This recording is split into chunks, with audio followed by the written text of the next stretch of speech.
guys, I just wanted to go live quickly to share with you another successful, intuitively guided charity shopping adventure.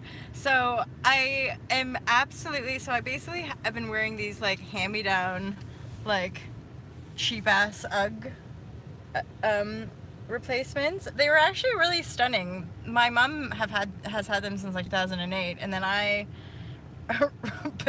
basically just stole them at some point and kept wearing them, and she was like, I'm not getting them back, am I? And it's like, no. So I have worn them to Shaz, and now like the bottom is all wonky, and they do look like horrible, really, like kind of disgust, but they're super comfortable to like lounge around in and just be floppy with. However, I decided I really do need like some ankle boots, or just like, because all I have are hiking boots, some flip-flops, and like one pair of kind of like sexy boots that have a bit of a heel. And so I'm guided to go to some charity. I can talk, by the way, I can talk. I was guided to go to a charity shop, and I went to quite a few because I felt like getting oot in a boot today. And look what I found! Fuck yeah! Like, I'm not even like a shoe person, and these, I'm like, I will rock these out hardcore. And I thought about it, I sat with it, I was like, yep, I can wear them for like summer vibes, I can, with my jean shorts, I can wear them. I don't have any idea what brand they are because that doesn't matter to me, but they're like the kind of high heel sneaker look, so they'll look good with pretty much anything, and I'm very impressed with this. And then I got a pair of shoes. Now this is interesting because this is a pair of shoes that they're hella comfortable. Okay, so they're ridiculously comfortable. They sort of look like old people's shoes, but when I look at them and also when I wear them, I'm like, I can't really tell if I like think they're super cool and badass or like really ugly. So as I'm kind of like ashamed as I'm sharing them with you guys. I'm like, so these are my new shoes, but I tell you what, they're fucking comfortable as anything. Now, I do charity shopping because I don't think we need to make any more clothes. Just being straight up. I have no idea what like material they are. I'm a vegan. I would never buy like new leather stuff or obviously new fur stuff.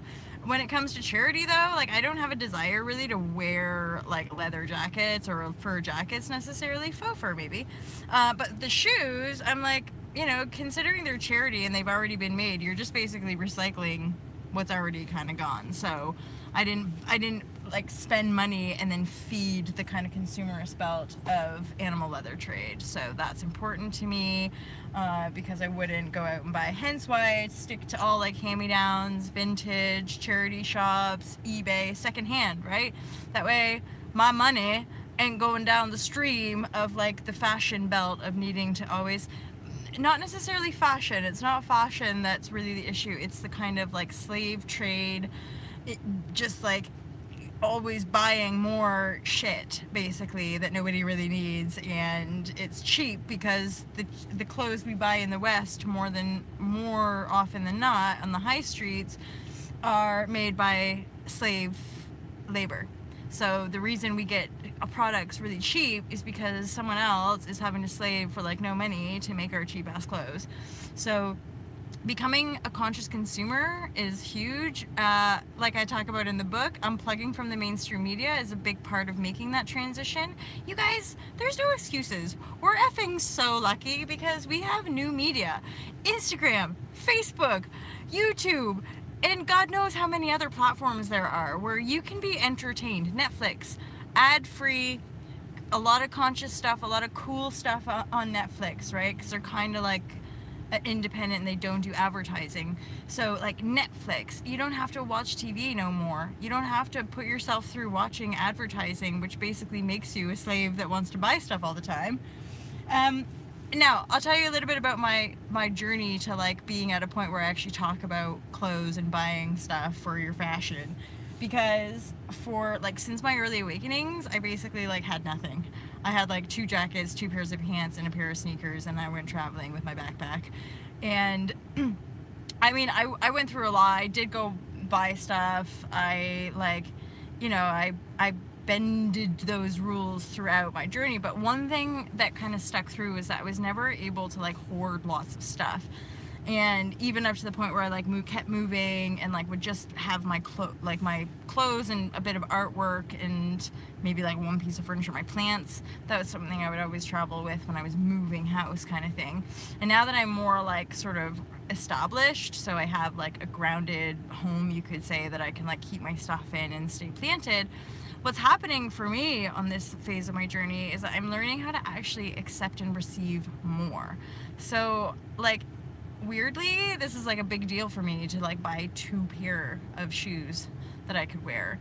And there's a huge part of me that just wants to get rid of these fluffy Uggy things, but they're my mom's and I don't really feel like I can do that until I ask her. And also they're super comfortable, so I'm like, I'm not sure if I want to. And then I'm like, Molly, you're allowed to have more than 2 pairs of shoes, come on. Like, so like I'm learning how to embrace abundance on the material plane, which is like exciting, but at the same time I really don't want anything I buy to like go into some cruel fucking in denial industry that just doesn't work and doesn't serve anybody. Because like being an insane conveyor belt consumer is basically like almost like just as impoverished a life as like the slave who makes the clothes. It's just like an opposite side of the spectrum. So like empowering yourself to learn about where your money goes, how it's generated, like learning about the kind of economy is a huge part, I would say, of peeling back the veil, and learning about why facing your fear of either having money or not having money is a big part of living in balance and living in harmony and basically living the highest expression of who you are, which doesn't look like anything outside of you. It's something that's just born inside your heart and it makes you feel good. And you just feel good about who you are. Even on your down days, you can still like feel like, hey. So there you have it.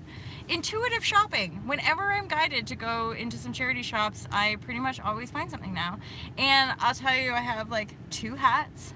I have like 2 or 3 jackets, like a dressy one and a brown one and this one. I have like probably like 5 or 6 pairs of shoes. I have moccasins, all charity hand-me-downs, moccasins, flip-flops, fucking these boots for maybe for walking kind of boots, and then now these badass sneakers, right? There's my like reuse bags, because you always gotta reuse your bags, no more fucking plastic, right?